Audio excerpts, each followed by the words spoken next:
Assalamualaikum dan salam sejahtera.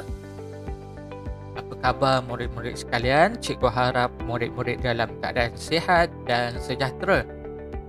Pada hari ini kita meneruskan pembelajaran kita dalam tajuk kemahiran proses sains yang terakhir untuk tahun 3 iaitu berkomunikasi.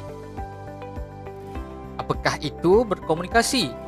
Berkomunikasi ialah kemahiran memberikan penerangan tentang tindakan, objek atau peristiwa menggunakan perkataan atau simbol grafik seperti jadual, graf, rajah atau model. Mari kita lihat contoh di bawah. Murid tahun 3 telah mengumpulkan maklumat bilangan murid di dalam kelas mengikut jenis buah-buahan kegemaran mereka. Maklumat tersebut direkodkan dalam bentuk jadual. Okey, kita boleh lihat jadual ini terdapat 8 orang murid yang menggemari betik, 9 orang menggemari durian, 7 orang menggemari pisang dan juga 6 orang menggemari tembikai. Daripada jadual tersebut, maklumatnya kita dapat pindahkan kepada bentuk lain seperti carta palang. Tadi dalam bentuk jadual kita ubah dalam bentuk carta palang, jadi kita dapat lihat dengan lebih jelas bilangan murid yang menggemari durian ialah paling banyak, paling ramai, dan bilangan murid yang menggemari tembikai paling sedikit. Jadi kita boleh lihat data itu dengan lebih jelas bila kita tukarkan kepada bentuk yang lain seperti carta palang ini. Okey, cikgu sertakan contoh yang lain. Kita lihat kita ada data berkaitan bilangan murid 2 negarawan, Melayu 20 orang, Cina 10 orang, India 10 orang dan lain-lain 5 orang. Jadi kita tukarkan bentuk ini kepada carta palang. Data daripada ini, tulisan ini kita tukar kepada carta palang. Bilangan murid Melayu 20 orang, Cina 10 orang, India 10 orang dan juga lain-lain 5 orang. Data daripada carta palang ini lebih lengkap dan lebih mudah dilihat. Kita boleh tengok dengan jelas. Rupanya bilangan murid Cina dan India ialah sama bilangan. Bilangan murid yang paling banyak ialah Melayu dan bilangan murid lain-lain bangsa adalah paling sedikit.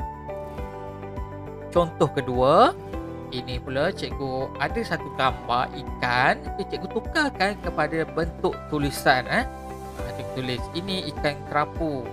Ikan kerapu mempunyai ekor. Kita nak cerita pasal gambar ini. Ikan kerapu juga mempunyai sisik dan sirip. Kalau kita baca ini semua, kita telah menukarkan daripada bentuk gambar ini, kita tukarkan kepada bentuk lisan apabila kita membacanya. Tapi bila kita tulis, kita telah menukarkannya ke dalam bentuk tulisan. Ini pun contoh berkomunikasi. Baiklah, kita lihat dalam buku teks tersebut ada mari uji merekod maklumat, alat dan bahan, pensel, kertas, graf. Kenal pasti 5 jenis hobi murid di dalam kelas. Kumpulkan maklumat bilangan murid bagi setiap jenis hobi. Rekodkan maklumat yang dikumpul seperti dalam jadual A. Pindahkan maklumat dalam jadual kepada bentuk komunikasi lain secara kreatif. Jadi kita boleh kumpul maklumat. Kita cari hobi yang murid kita suka, murid-murid suka, kita tulis bilangannya. Ini kita boleh buat di sekolah nantilah. Sebab kita tak dapat bersemuka dengan lebih baik lagi. Kalau kita dapat bersemuka, kita dapat lihat data ni lebih lengkap lagi. Jadi daripada data yang kita kumpul, kita akan dapat lihat apakah hobi yang paling digemari. Kalau kita lukis dalam bentuk carta palang contohnya, kita dapat lihat dengan jelas apa hobi yang paling murid gemar sekali dalam kelas kita. Seterusnya aktiviti ria. Ini cikgu nak kamu buat ini, melakar wajah. Alat dan bahan, pensel, kertas A4, langkah-langkah. Perhatikan wajah rakan kamu. Yang kedua, lakarkan wajah rakan kamu pada sehelai kertas. Yang ketiga, labelkan setiap bahagian wajah yang dilakar. Dan yang keempat, persembahkan lakaran kamu di hadapan kelas. Okey. Jadi cikgu nak kamu, oleh kerana kita masih tidak dapat bersemuka, cikgu nak kamu lukis wajah ayah atau ibu kamu pada selai kertas dan tampal pada buku catatan kita.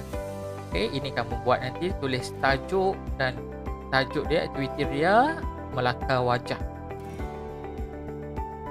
Baiklah, ini ialah tugasan aktiviti yang kita dapat buat dalam buku aktiviti muka surat 9 berkenaan tajuk berkomunikasi.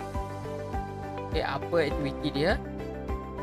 Okey, berkomunikasi ini kamu kena pindahkan maklumat yang ada ini ke dalam bentuk yang lain. Okey, bentuk komunikasi yang lain seperti carta palang, kamu boleh buat carta palang, boleh buat carta bergambar. Okey, carta bergambar, lukis gambar, lukis beberapa bilangan, ataupun carta pie yang bulat tu macam pie ataupun macam pizza itu.